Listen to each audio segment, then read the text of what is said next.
tātou i wharereira i te merere tui te whanahora whare māhui no te ihora nei, te ora mātou i wharira. Iei inu moi ara nei rā, no trātu e rā pupo, ai te mhana, ana nei, te veira hoi e tā tātou whanahora whare māhui, mai te mātoro e tātou.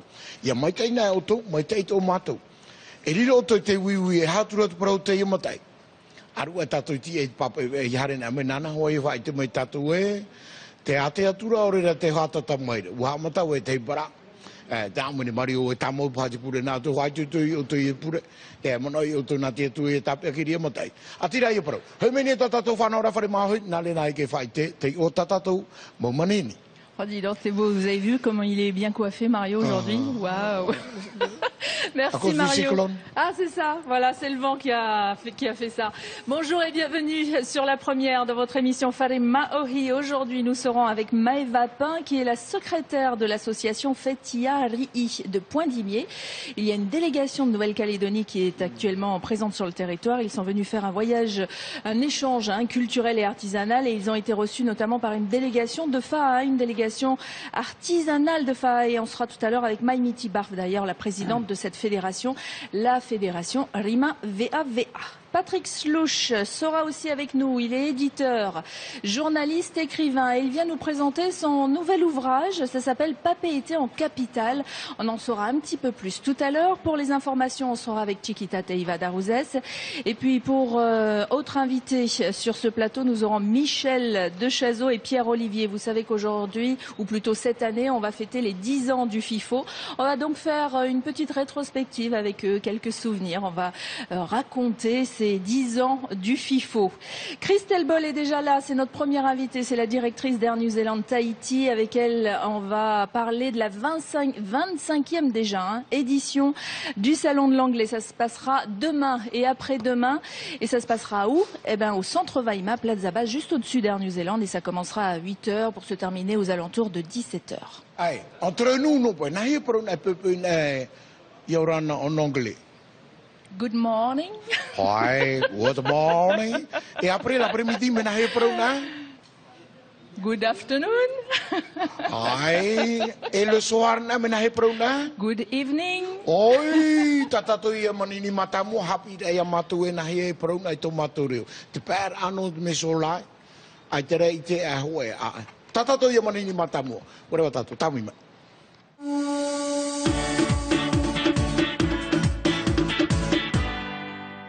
Christelle, bonjour.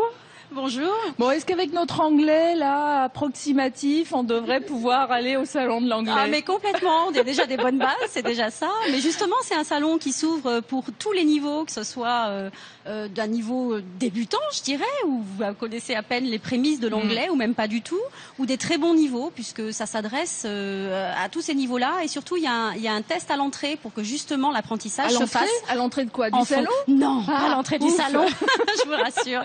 À l'entrée du choix de l'école. D'accord. Pour que le niveau corresponde, enfin la classe d'apprentissage corresponde au niveau de l'élève. Alors, de l'étudiant, jeune ou moins jeune d'ailleurs. Ils sont très forts, les Néo-Zélandais là-dedans. C'est-à-dire qu'ils reçoivent énormément d'internationaux pour apprendre l'anglais. Alors, ils se mettent effectivement au niveau. Ça veut dire que moi, si je connais 2 mots d'anglais, je peux aller dans une école néo-zélandaise pour apprendre. Ah, mais complètement.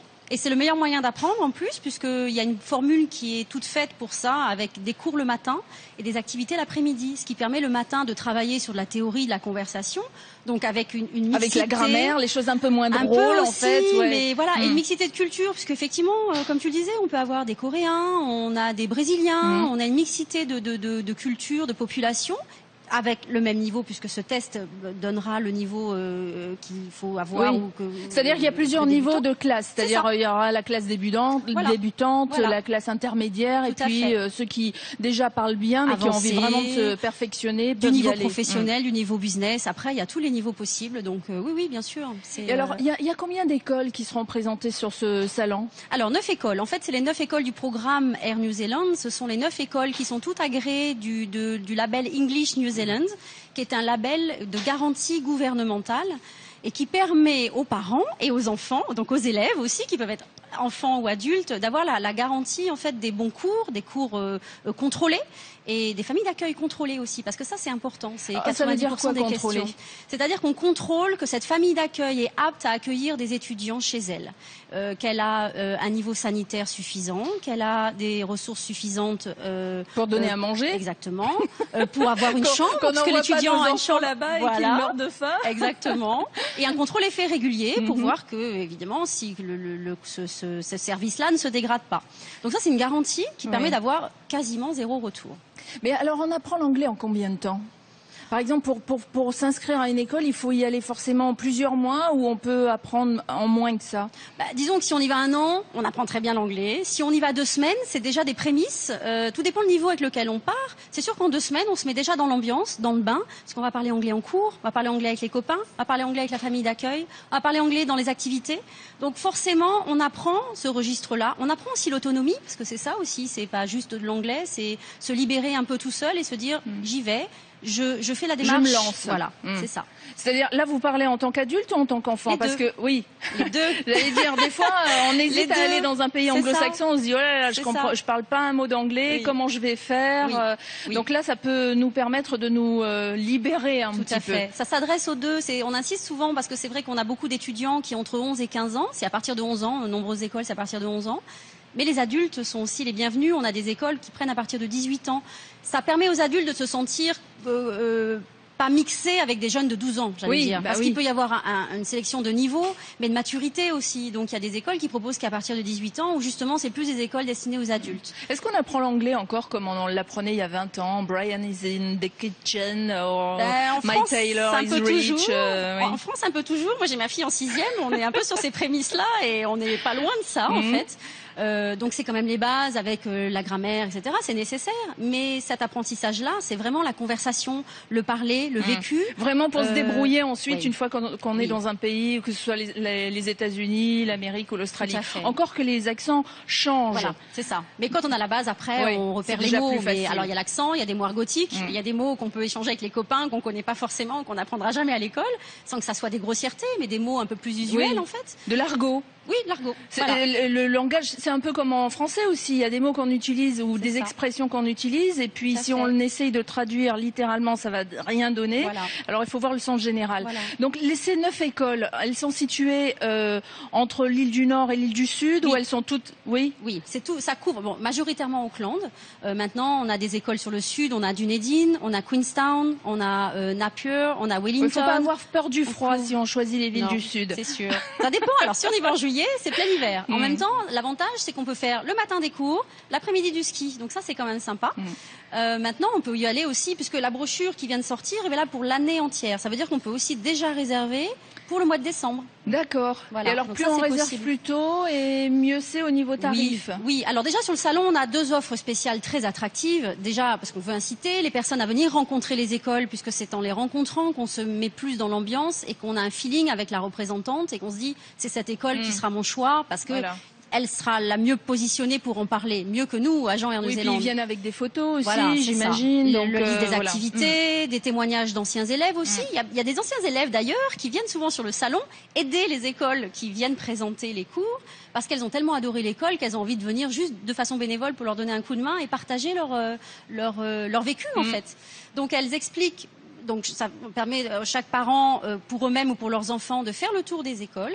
Et à cette occasion, une fois le choix fait, elles peuvent à ce moment-là décider de s'inscrire dans l'école en payant juste parce que c'est pas un acompte de 30 000 francs qui permet de dire « Ok, je m'inscris à l'école ». En s'inscrivant à l'école pendant le salon, les frais d'inscription à l'école, qui peut être entre 150 et 220 $, sont gratuits. Ah oui. Donc c'est pas négligeable, c'est pour ça qu'on peut avoir jusqu'à moins 220 $ pour donner une idée en moins 18 000 francs. Oui, 18 000 francs. Jusqu'à moins 18 000. On comptait qu'on peut avoir 18 000 francs d'économie en s'inscrivant sur le salon. D'accord. Et on rajoute à cela, nous, Air New Zealand, moins 8 000 francs sur l'achat du billet d'avion.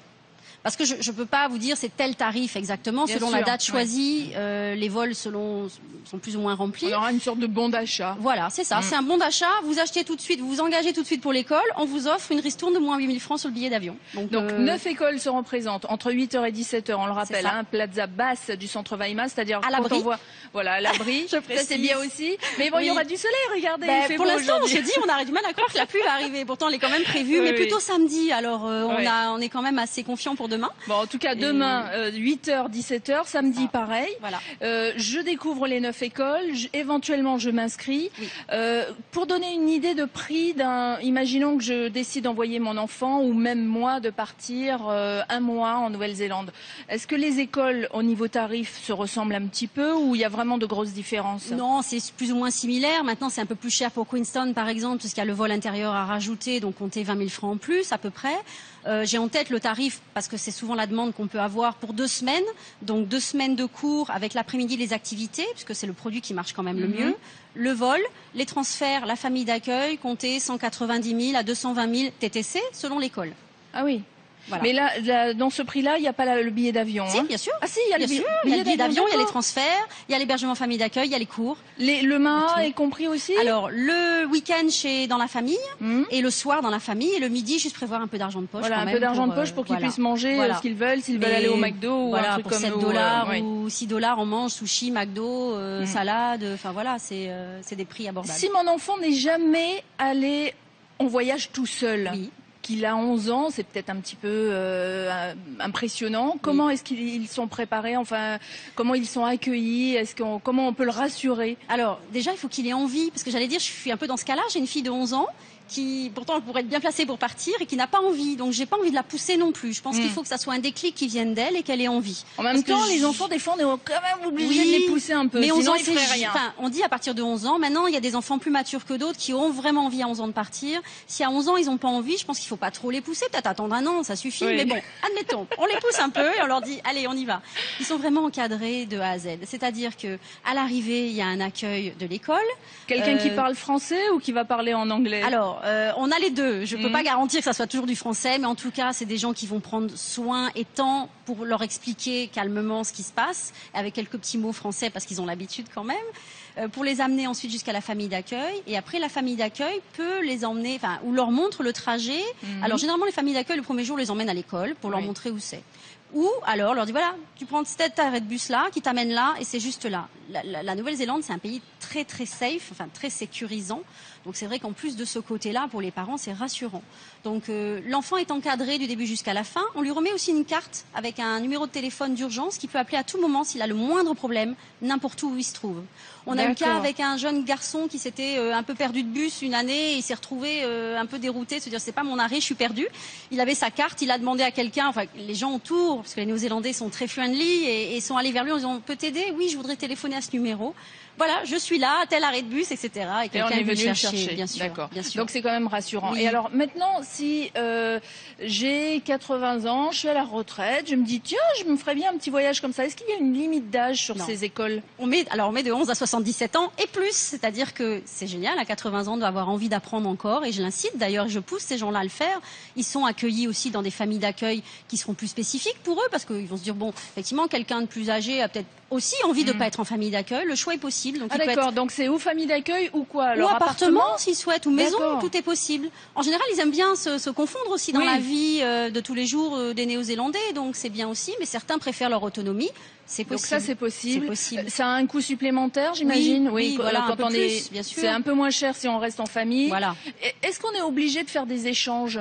Il y a des gens comme ça qui posent des questions quand on va en école comme ça et qu'on est reçu dans une famille. Est-ce qu'on est obligé de les accueillir en retour, par exemple? Pas du tout. Il n'y a aucune obligation. C'est vraiment un accueil que les familles prévoient. Maintenant, s'il y a un bon feeling et que vous voulez les recevoir chez vous, c'est libre à vous.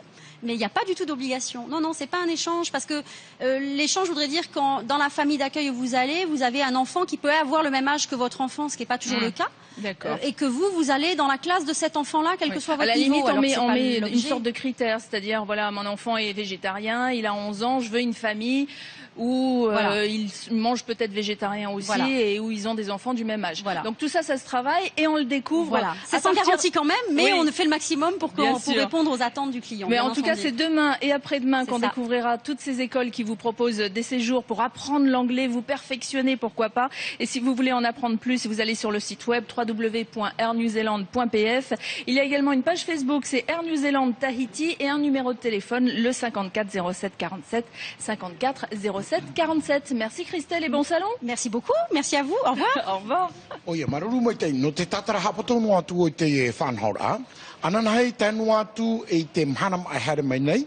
Horav o i te pepe. Hano tatu i te ie pia ohipa te ene te manure wata tatu i wharu ene e New Zealand. Nene o tu hare atu, ananahei pepe. Horav au, hare roi te hora pai te he. No te tatara i o tau, mi tuahin aro o tu a whai ta auto motamori i te mo tau whawhaera hapira i te whenua nei. Hare roi i Aotearoa. No te hapi pira i e te reo paratane, nāre tātou i e paraua. Hare, te whea hopa i e rawa i tōtara, ne hare tu ha marona mai oto. Te me poroporo tātou noni e twifo. Michelle, Yorana Michelle. Ah, ha, tororo, tamui mai nau, tamui mai.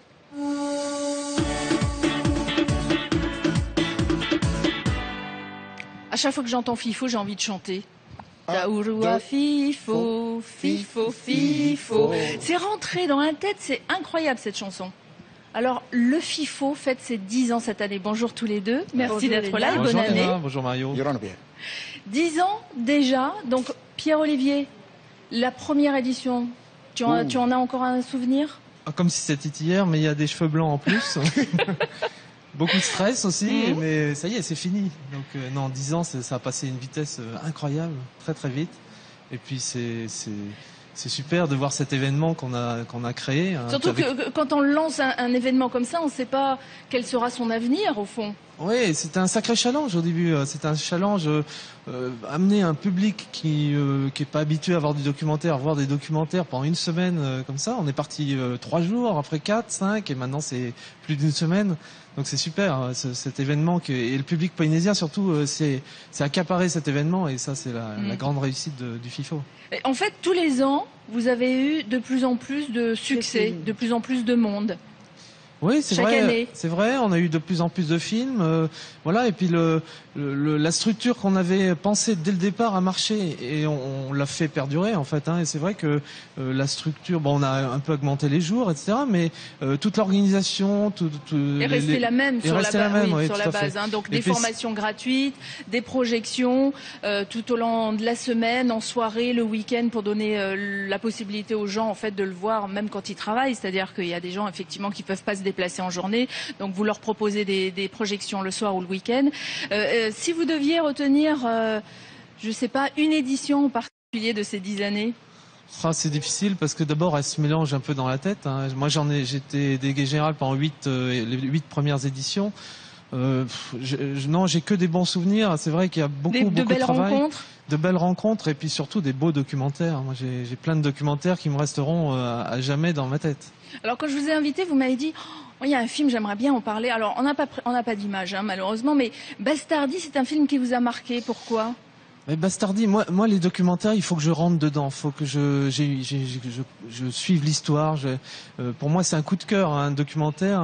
Il y a des coups de cœur, et Bastardi fait partie des coups de cœur. C'est un personnage absolument touchant. C'est un voleur, acteur, drogué, etc. Mais c'est un type tellement génial, et le film est tellement bien réalisé que... Alors c'était en quelle année ça? C'était à quel film? Oh là, Michel a peut-être plus de mémoire que moi. Il y a 4 ans, 4 ou 5 ans, ouais, c'est ça. C'est ça. Mais moi j'aime bien les histoires, j'aime bien rentrer dans l'histoire. L'année dernière, le Grand Prix du FIFO, moi j'ai eu la chance d'être dans le jury, j'étais rentré dedans. Donc voilà, donc c'est des personnages, c'est des rencontres avec des groupes, qui m'ont toujours passionné dans le FIFO. Et alors vous, Michel, il y a un autre film qui vous a intéressé. Ah oui, c'est Hungry Tide. Hungry Tide, oui, m'a intéressé pour une raison bien particulière, c'est que quand on l'a visionné, quand on l'a projeté aux Marquises, on avait à l'écran une inondation de Faré, la mer était montée et dans nos pieds nous avions la rivière qui avait débordé et qui remplissait et qui inondait la salle de sport dans laquelle nous nous trouvions. Donc ils pouvaient vivre vraiment on était en virtuel et voilà, exactement. Et virtuellement ce que vivaient... Voilà, exactement. C'était assez étonnant. On a mis du temps pour s'en rendre compte parce que c'est quand même hallucinant de voir de l'eau monter et de sentir l'eau monter à ses pieds. Alors, combien de personnes entre le début du FIFO qui travaillaient et aujourd'hui? Est-ce que comment vous avez plus de gens qui travaillent derrière, toutes ces petites mains là qu'on ne voit pas, les organisateurs, les gens qui accueillent, les gens qui guident, qui dirigent. Léna, moi je voudrais dire qu'avant les petites mains, il y a eu Pierre. Et vous parlez tout à l'heure du succès du FIFO. Je veux dire qu'on a eu la chance de commencer avec Pierre, qui a été une rampe de lancement de fusée, la fusée FIFO, qui a été extraordinaire. Et je veux dire que c'est Pierre qui a donné le ton, le dynamisme, et que Myriam a épousé avec beaucoup d'efficacité aussi. Mais je pense que Pierre a été quand même une bonne rampe de lancement. Vous êtes d'accord avec ça? Non, je suis touché par ce que dit Michel, mais c'est une grande complicité qu'on a ensemble. Mais surtout, c'est une équipe. L'idée, c'est pas moi ni Michel, c'est Wallace Cotra, qui était le directeur de RFO Polynésie de l'époque. Et c'est toute une équipe qui a adhéré derrière lui. Bon, moi, j'étais un peu la petite main, le fédérateur, mais surtout, c'est toute une équipe, et c'est une équipe qui est toujours là. C'est ça. Qui est fidèle en fait. Ouais. Fidèle, cette association. Voilà, cette association qu'on a montée en 2005, donc entre le 2e et 3e FIFO. Elle existe toujours, les membres sont toujours les mêmes, et on l'a étoffée. On a monté une organisation petit à petit, d'année en année. Et les gens, ce que tu appelles les petites mains, c'est tous les gens formidables qui travaillent avec nous maintenant. C'est les mêmes depuis plusieurs années. Donc. Alors on peut, il y a les traducteurs. Voilà, il y a des interprètes. Il y a les membres de la FIFO qui choisissent les films aussi. Il y a le comité de présélection. Alors dont les membres varient quelquefois parce qu'il y a des gens qui s'en vont. On a vu la première année une Australienne qui a rejoint son pays natal, Sarah. Oui, Sarah, oui. Et puis cette année on perd encore une Australienne, Cindy, qui a rejoint aussi l'Australie. Donc chaque année ça change un petit peu. On a eu Marie-Noël Frémy depuis 2 ans. Mais dans l'ensemble, il y a une base qui reste. Alors, ce comité de présélection, vous l'avez choisi comment, Pierre-Olivier, au départ? Au départ, c'est des affinités, c'est des rencontres avec des gens autour de nous, et des volontaires, surtout parce que les gens, moi quand j'ai quitté le FIFO il y a 2 ans, j'ai reçu 210 films, c'est-à-dire 210 documentaires qui en moyenne font 52 minutes. Ça veut dire que le comité de présélection regarde les 210 films? Oui, tout à fait. Donc c'est un travail énorme, c'est des bénévoles qui font ça le soir, le week-end. Je leur imposais, et je crois que Myriam a fait la même chose, un rythme d'enfer, c'est-à-dire qu'il fallait que la sélection soit faite en temps voulu pour fabriquer les supports, etc. Surtout que les films arrivent souvent au dernier moment, dans les dernières 3 semaines, alors c'est vraiment affolant.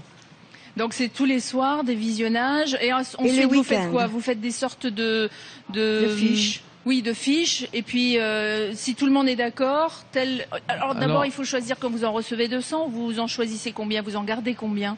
C'est lié au nombre d'heures de projection possibles à la Maison de la Culture pendant le FIFO. En gros, c'est entre 15 et 18 films en compétition et entre 18 et 22 films hors compétition. Ça doit être très difficile de choisir. C'est difficile, il y a des discussions, il y a des regrets. On est quelquefois à la larme à l'œil parce que le film qu'on aimait bien n'a pas été apprécié de la même façon par tous, mais dans l'ensemble, tout se passe dans la très bonne humeur. Mais c'est intéressant d'avoir justement des opinions très variées parce que chacun a sa sensibilité, chacun a son regard, chacun a sa formation. Je ne suis pas technicienne, je ne suis pas réalisatrice, donc c'est l'affectif qui me guide plus qu'autre chose. Pour d'autres, au contraire, c'est la réalisation, le côté vraiment technique de la constitution du documentaire. Donc c'est intéressant de mélanger les avis.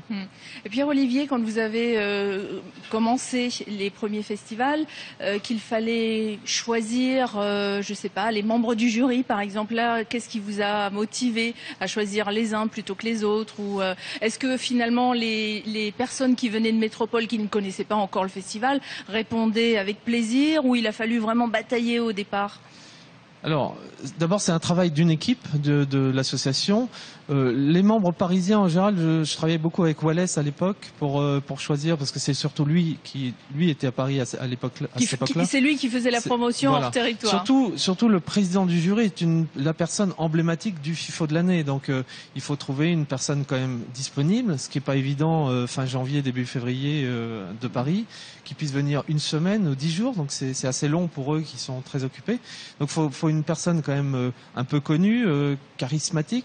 Et puis autour, les Océaniens, c'est relativement facile. Comme j'allais un peu à droite à gauche en Océanie pour rencontrer des réalisateurs de ça, j'avais toujours des noms dans ma besace. Et puis localement, ça se faisait avec l'équipe autour de nous. Je pense qu'il faut choisir des membres du jury qui puissent faire rayonner aussi le FIFO. Il faut qu'ils aient un carnet d'adresses, il faut que leur présence ne soit pas que gratifiante pour le festival, il faut en même temps qu'il y ait une suite. C'est pour ça que je crois que vous choisissez toujours des personnages qui ont un bon carnet d'adresses, qui ont une zone d'influence qui peut nous rendre service, de façon à faire rayonner le FIFO en dehors du Pacifique, puisque c'est le but extrême. Qui éventuellement pourrait vous conseiller d'autres présidents ou d'autres membres du jury pour l'édition d'après. C'est ce que Wallace appelait les amis du FIFO. C'est les meilleurs ambassadeurs du festival. C'est ces gens-là. Finalement, si on doit faire... on doit avoir un regard comme ça sur ces 10 ans du FIFO. Finalement, il est arrivé comme ça et ça a été relativement facile. Ça a été relativement facile parce que le public est venu facilement dès le début. Donc ça, pour nous, ça a été, c'était un challenge. On s'y attendait pas trop, je veux dire. Au succès ? La première année, on était un peu timide quand même, hein. Mais le succès est venu quand même assez vite. Le nombre de jeunes, et nous avec Michel, on a sillonné aussi les archipels. On l'a fait vivre aussi en dehors de la semaine du mois de janvier ou du mois de février. Et là, on voit que les jeunes viennent facilement. Plus de 5500 scolaires l'année dernière, à peu près l'équivalent les années d'avant. La première année, vous vous rappelez combien ils étaient ? Non ? La première année, on n'a pas fait le tournée dans les îles. C'est la deuxième année. Non, mais par rapport au nombre de scolaires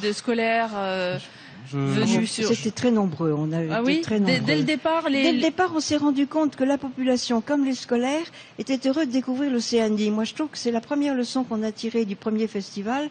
C'est que pour nous aussi, ça a été une découverte de l'Océanie qu'on connaissait finalement assez mal. On connaît les grandes destinations comme l'Australie ou la Nouvelle-Zélande, mais finalement la Papouasie-Nouvelle-Guinée et même les profondeurs de la tradition aborigène étaient parfaitement inconnues pratiquement du jeune public et même de certains d'entre nous.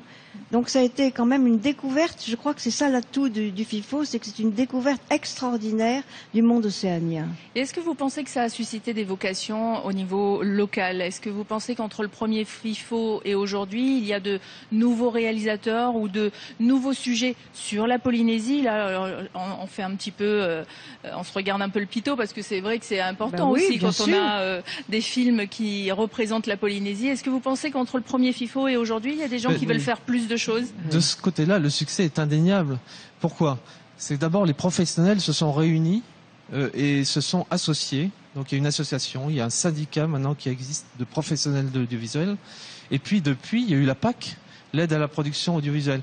Et ici, ça c'est unique, hein. Je sais qu'en Nouvelle-Calédonie, ils n'ont pas ce système-là. Et en Calédonie, il y a beaucoup moins de documentaires qu'ici. Alors bien sûr, il y a un nombre de réalisateurs relativement, le nombre n'est pas très élevé. On est quand même en Polynésie, dans un petit pays du Pacifique. Mais ici en Polynésie, les choses ont beaucoup bougé grâce au FIFO. C'est-à-dire que même si on n'a pas beaucoup de réalisateurs, on a de plus en plus de documentaires. C'est ce que vous voulez dire. C'est vrai qu'en cette année, on en a un peu plus, mais on entend surtout autour de nous beaucoup de jeunes qui se disent « j'ai un projet pour le FIFO ». Bon, je ne sais pas s'ils le réaliseront tout de suite, mais parce qu'on n'a pas d'école non plus de formation. Donc là, on n'est pas comme en Australie ou en Nouvelle-Zélande où il y a des écoles pour apprendre à faire des films, à les réaliser, à les écrire des scripts. Ici, ils sont quand même livrés un peu à eux-mêmes.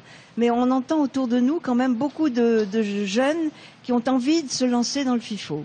Bon, eh ben ça c'est bien. Et puis alors un petit mot quand même sur la Maison de la Culture parce que ils ont été là tout de suite. Ils ont même réalisé tous ensemble cette fameuse chanson que je vous disais tout à l'heure. À chaque fois que j'entends FIFO, elle me trotte dans la tête. Donc ça c'est important pour vous aussi cette implication de la Maison de la Culture et de ses employés. Oh, très importante. On a l'impression qu'on est chez nous quand on est au moment du FIFO et qu'on est à la Maison de la Culture. Il y a une espèce de solidarité et de communion entre le personnel qui est vraiment d'un dévouement extraordinaire, qui ne compte plus ses heures, cœur, qui est souriant, qui est vraiment accueillant. Moi, je trouve que je ne pourrais pas détacher la Maison de la Culture du FIFO.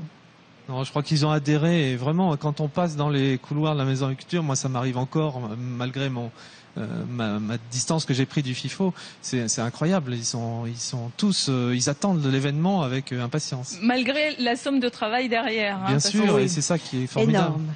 Oui. Alors, un petit mot sur le FIFO 2010. On a évoqué 2013. quelques... 2010, on est en 2013. Vous voyez, je reste encore dans les souvenirs là. Un petit mot sur le FIFO 2013. Est-ce que tu as fait partie du comité de présélection, Pierre, ou J'ai uniquement fait la présélection, du moins, fait partie du comité de présélection des courts-métrages. Parce que c'est quelque chose qui me tenait à cœur, c'est quelque chose que j'avais lancé à l'époque, il y a maintenant 4-5 ans.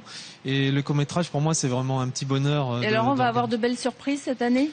Il y a des très bons courts-métrages, mais des documentaires, je laisse le soin de Mais en tout cas, Michel. ce qu'il y a de nouveau pour la nuit du court-métrage, c'est que cette année, il y aura un prix du court-métrage. C'est la première année que que le public pourra décerner un prix à un court-métrage. Voilà, donc des nouveautés pour ce FIFO 2013. On aura l'occasion d'en reparler, bien sûr, puisque Farima Ouhi sera en direct de la Maison de la Culture pour le FIFO. Merci à tous les deux. Merci. Et puis, Merci, bon FIFO. FIFOtez bien. Pierre aussi, tu auras l'occasion d'aller voir des films, j'imagine. Plein de films. Voilà, plein de films. Et on vous donnera tout le programme, bien sûr. Merci. Merci Léna, merci Mario. Oi hamanora tatou te whanahora fifo hamato nei te ahuruma hau e no februare e taru atu I te ahuruma he tua. Whiaina aro hare mate te mo hohoa no patiti whanei e tano atu to te aratoa. E re te me tamoni hare hora pai e mate te mi te pui e potu naria tatou I pro. Te me hare tatou nei tatatou mo prau api no te hora nei. Tororo tamui mai.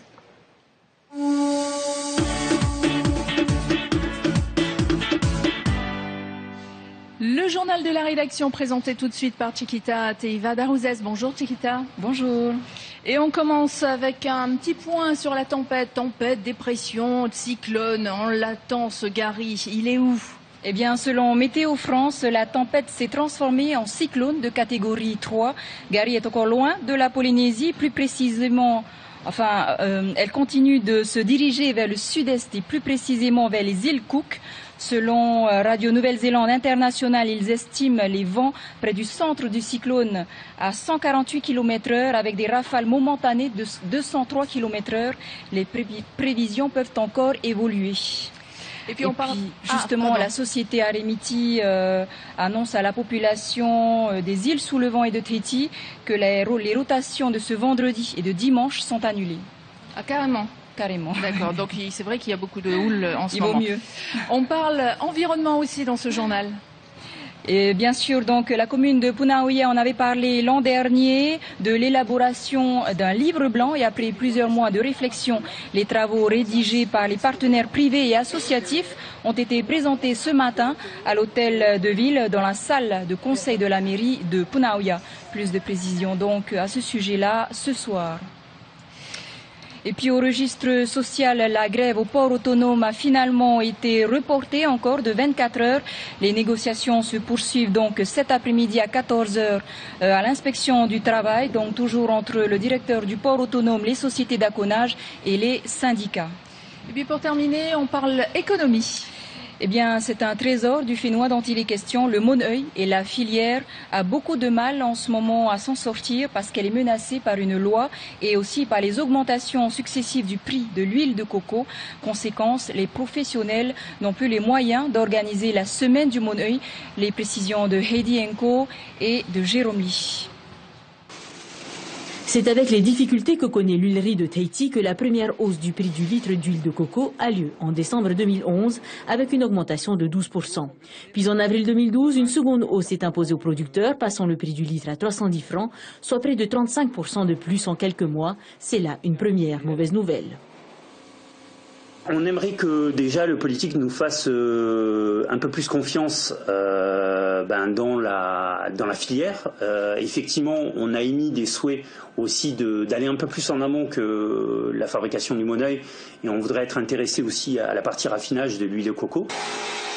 Second coup dur, une loi qui réduit les fonds liés à la promotion. En effet, jusque-là, les producteurs versaient une taxe sur les produits exportés. Celle-ci transitait par le pays pour être reversée à l'Institut du Moneuil qui utilisait l'argent pour la promotion des produits sur le marché local et à l'international.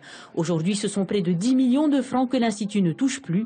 Il faut en conséquence réduire les manifestations promotionnelles. En 2013, la semaine du Moneuil sera donc annulée. Une fois de plus, on va pénaliser notre savoir-faire local, nos artisans locaux. Je pense aux Moneuil des Mamas, les Moneuil traditionnels, les Marquises, les Tuamotu qui viennent à cette semaine, montrer un peu ce qui se passe ailleurs. Et bien sûr, nos entreprises locales qui ne pourront plus montrer leurs activités ou montrer leurs créations dans une semaine réservée uniquement aux Moneuil de Tahiti. C'était un moment qui nous permettait d'inviter certaines marques et sociétés avec lesquelles nous travaillons à l'étranger pour venir découvrir à la fois notre entreprise, mais également la Polynésie, le potentiel qu'il pourrait y avoir de développement pour leurs produits. Difficile pour les professionnels de subir les effets de la crise à l'international tout en luttant contre une hausse de la matière première et une baisse des revenus de promotion. Tout ça, ce n'est pas concerté. Et comme tout à l'heure actuelle n'est pas concerté, on a besoin quand même de savoir où on va dans l'avenir aussi. Parce que bon, on a quand même des échéances et c'est quand même important de pouvoir communiquer. Or, il n'y a pas beaucoup de communication. Contacté ce matin, le ministère de l'économie nous a répondu que les débats étaient clos et que le ministre ne souhaitait pas alimenter la polémique. Et puis avant de nous quitter, je vous rappelle le thème retenu ce soir pour le face-à-face. Quelle réforme pour la CPS? Et c'est la fin de ce flash. Merci, c'était le journal de la rédaction présenté par Chiquita Teiva Darouzès. On la retrouve tout de suite pour Lever à poteau avec Mario.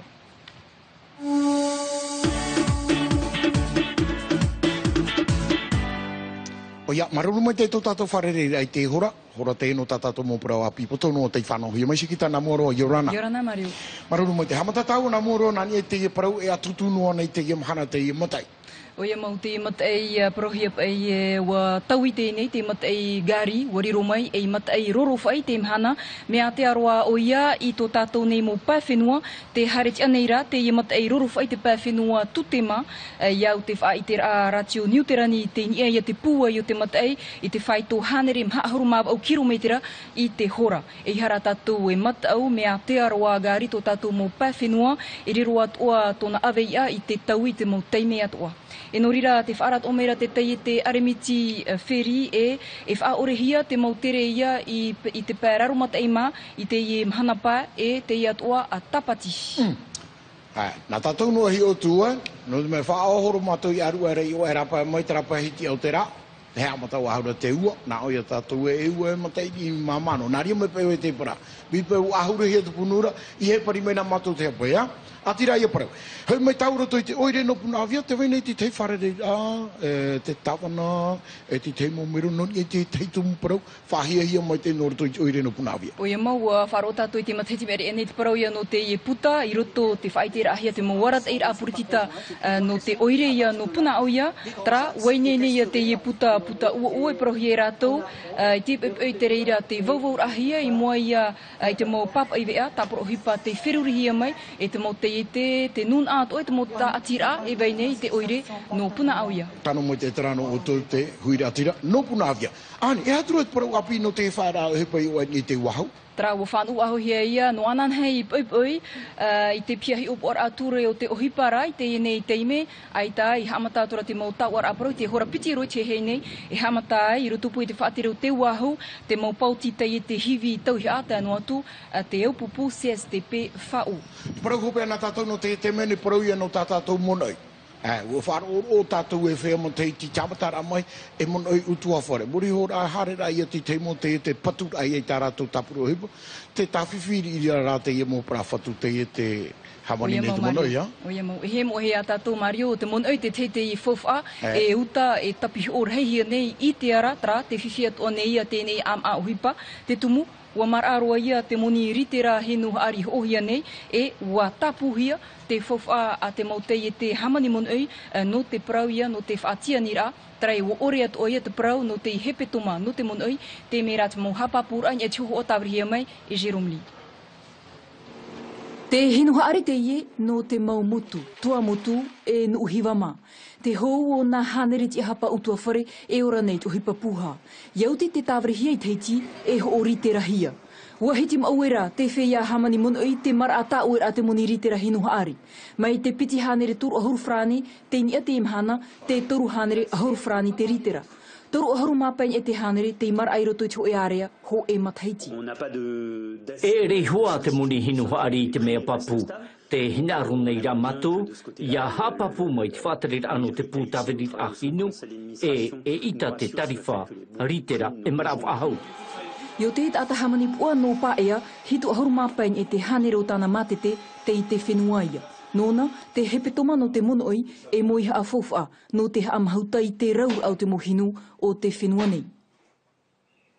E reit mea mai tei, te rawe hoi te ie e i te hiai te arawahi o tō tātou whia hamani monoi no te mamutu. Rawe whai te raa i te mea hamani hiai te whenuanei. Pa haromreo ne tu te tā te hau whenua o hei nei e te mautapihi o a e rawe hia nei e te mo te ite i te ara. A haromreo ni whaat ahia no te whaatia ni ra. Te mhana wa haa mamahia mai te i tute. I te teira pa wa tap e te hau whenua na a haromreo ni whaat ahia no te whaatia ni ra. Te papu, e mara ate muni o tamato mo tau hia i te wharetua, i ne e whaitu ahuru i te hanere. Nā tenu ai huaia e whari mai. Et comme tout à l'heure actuelle n'est pas concerté, on a ai te pai a tomato man oi ki tau hia mai. Wa whaotino ratou e ai ta ho e a tau ara apara. Wa whaau te mauta i te iti i te hau whenua e ho o mai ratou i te pūtiti ar ahinu no whare ute. Ati e no tuaira te pahonor a te hau whenua e riro pā te hepe tomano te monoi e i man on aur a. E papu ia te a te mo teti o whaarama ua te hare rā mai te te ato tia no te pēu no te whari rā manini. E riro rātou i te amu i whahau, hare no hoa te whari rā manini tāna, i te tā pēu no te tiare, mono i tiare te hiti o tātou nei, e amu i rato i te tarena no te ima teti. Trata tau mo proapi, sikita? Primo, hora tātou at aero tua i Mario, te whahamon atu nei au te tumupuro i tap e he mei no te epo, te whanhor a e aurera aita, e aha, te mea e titauhia ia taui, i roto i te awhata turut a, te mea ia i tap e he mei hea tabuluk no te epo, i muri no mai ta utuvea, trahoma hopero te whanhor a maruru e parei. Mea auro na utara paru aita.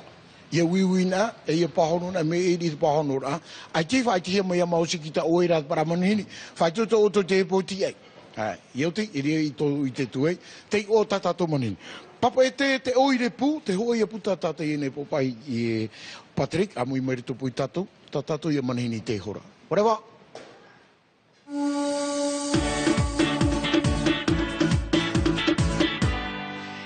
Patrick est avec nous, bonjour. Bonjour Anaïk, merci de m'avoir invité. Avec plaisir et bonne année aussi. Ah, toi aussi, à tout le monde qui nous regarde. Alors, Papéité en Capitale, vous êtes éditeur, journaliste, écrivain. Papéité en Capitale, c'est votre nouvel ouvrage. Vous venez de le présenter, il y a quelques jours que vous l'avez sorti. Oui, il y a déjà quelques semaines, oui.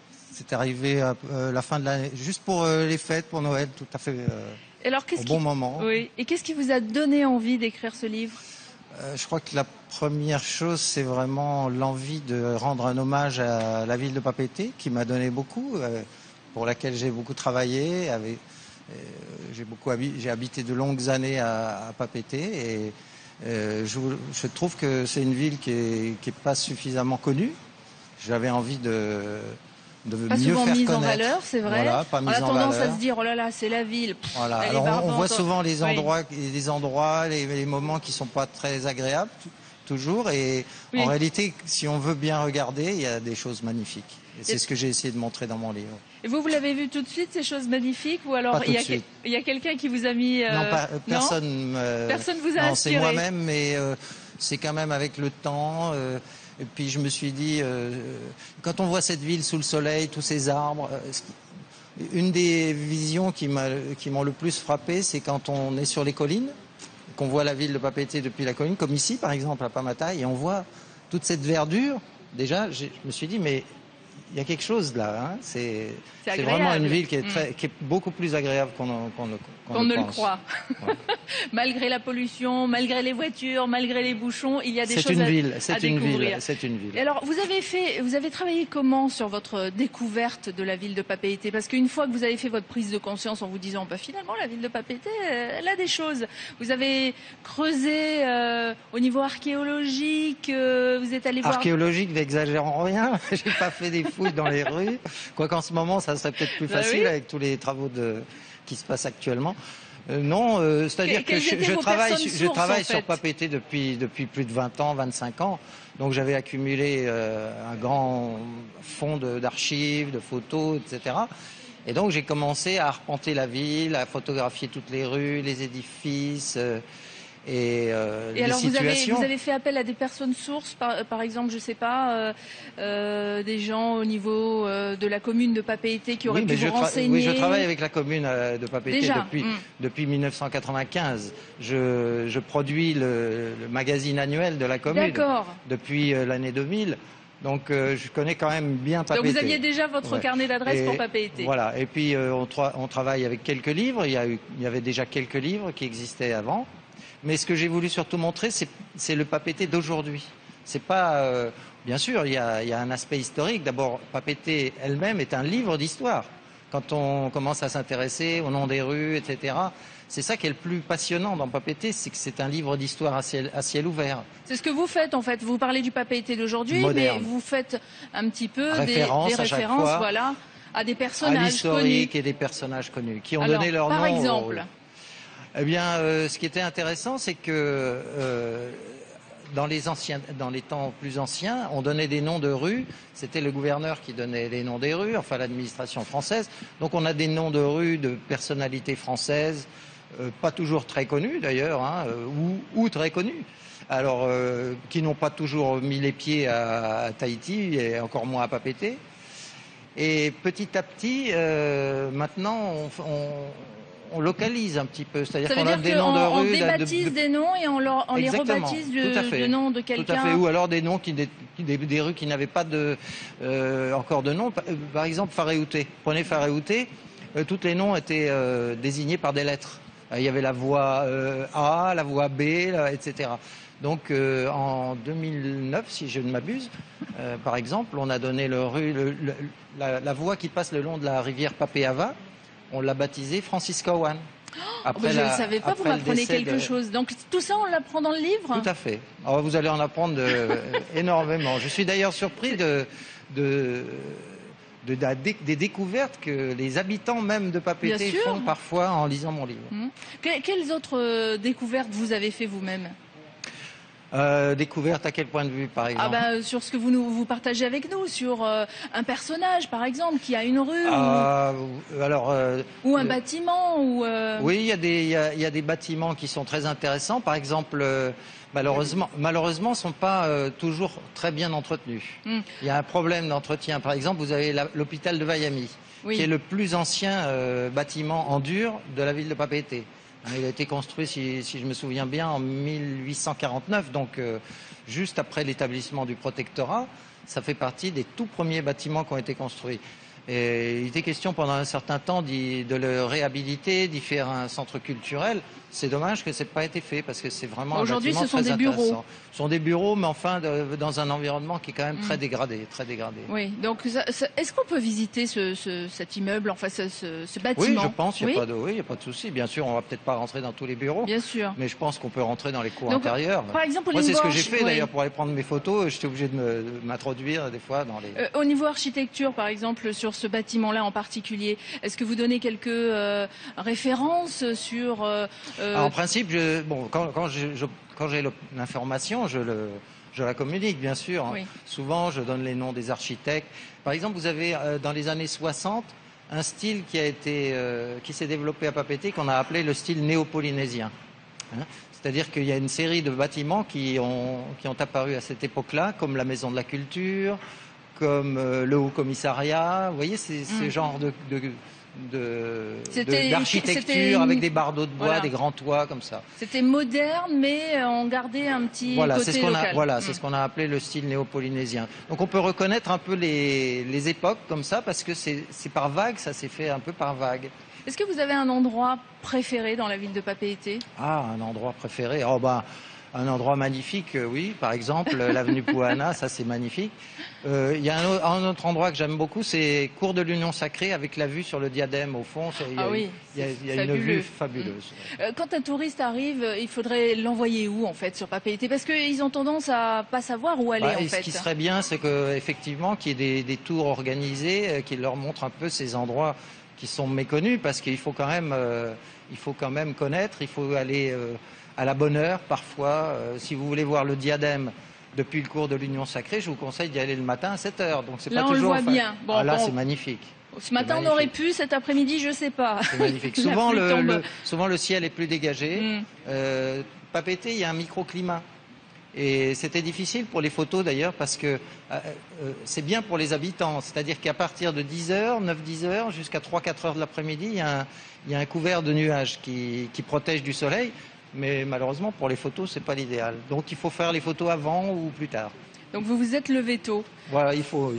Et surtout, j'ai essayé d'aller prendre des photos dans des endroits un peu insolites, comme au sommet du temple de Phaophaï, au sommet de l'hôtel des Postes, dans des immeubles, sur les toits d'immeubles, tout ça, pour prendre des points de vue qu'on ne voit pas toujours. Donc, oui, c'est un livre qu'on devrait tous avoir en fait dans notre bibliothèque. J'espère que tout le monde va l'avoir. Mais oui, parce que c'est comme vous le disiez tout à l'heure, il y a des gens qui habitent Papeete et qui n'ont aucune idée du bâtiment qu'il y a à côté ou du personnage qui porte.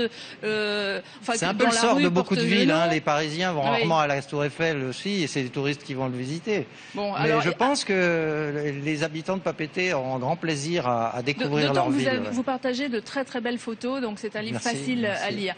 Donc Papeete en capitale, c'est un jeu de mots bien sûr. Oui, et alors si vous voulez découvrir toutes les rues, un peu d'histoire, un peu d'architecture, un petit peu. Est-ce que vous avez, je sais pas, dans ce livre, une légende sur Papeete qui ressort ou J'ai une pas autre vraiment de légende, mais j'ai commencé mon livre par une chanson qui est la chanson Papeete de Monsieur Yves Roche et qui est magnifique et qui est devenue un peu l'hymne. Pas vraiment officiel, mais qu'on chante à chaque événement important.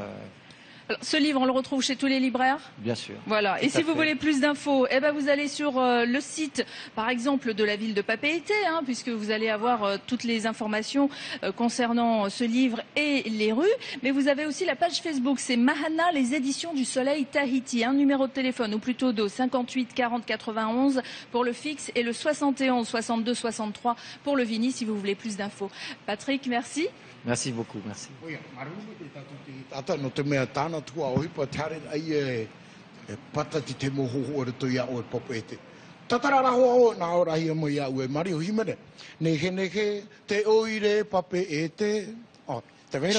Chante. No te mau tiare Tahiti. Hai, soli ai no anu hui na spasem. Okay, maru mo dei Patrick, har tato ni te tai amo manini te fani nena tato te tua hope anu te mene. Toraro tamu mai.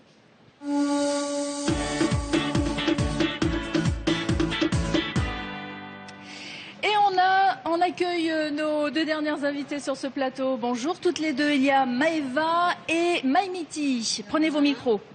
Yorana. Bonjour. Alors, vous venez de Nouvelle-Calédonie, ça se voit d'ailleurs. Vous avez une robe, comment ça s'appelle ces robes-là? Mélanésienne. Les robes mélanésiennes. De temps en temps, en Polynésie, on en retrouve un petit peu de ce style-là. Oui. Mais c'est vraiment, ça vient de là-bas. Et alors, qui est à l'origine de ce voyage culturel, artisanal? Comment s'est faite la rencontre entre l'association, la fédération? On est 22 personnes,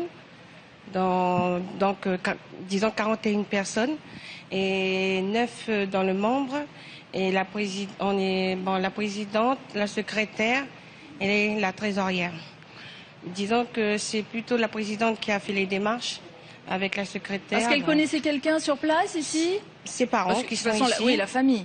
Ses parents qui sont ici. Et c'est comme ça que le budget a été, disons, notre voyage, disons qu'on a voulu venir ici par rapport à ses parents qui sont ici. Alors vous, par exemple, vous êtes né en Nouvelle-Calédonie? Oui. Et vous connaissiez déjà Tahiti ou c'est un premier voyage? C'est la première fois? Oui. Donc un peu un retour aux sources au fond? Plutôt mes parents qui sont de Rayatea. Et c'est pour ça que je voulais connaître leur pays.